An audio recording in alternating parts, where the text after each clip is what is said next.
Good evening mga idol. Samahan niyo ako sa aking panibagong adventure. So ito yung nakikita nyo ngayon. Ito po yung Old Catholic Church.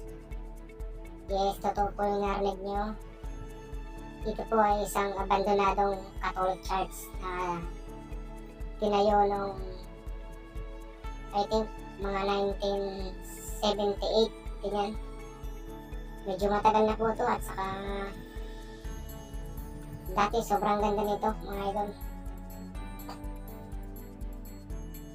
Ayun na nakikita nyo naman. Kaya lang ito nasa ano na to nasa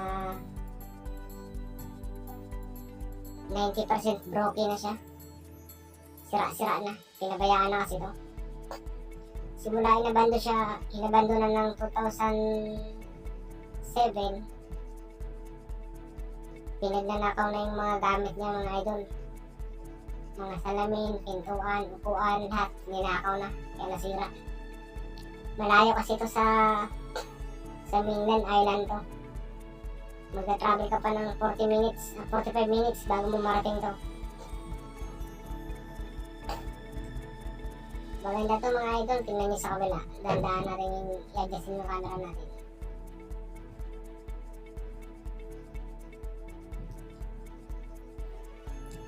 Ayan.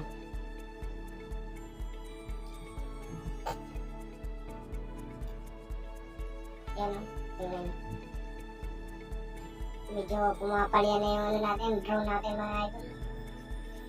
Pag mataas na yung lipad, nawawala na sa control niya.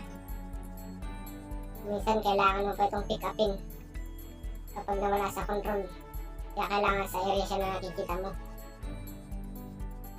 Ayan mga idol sa kabilaw, may beach siya. So yung simbahan na ito, may underground kasi ito, papunta doon sa beach na yan na maganda. Yung dagat sa ilalim niya may tunnel papunta din sa kabila. So marami nakakalam niya, lalo yung mga taga dito rin na San Miguel. So dati daw may treasure hunting na nangyari dito. Kasabwat yung dating Pangulong Marcos, kaya ganyan.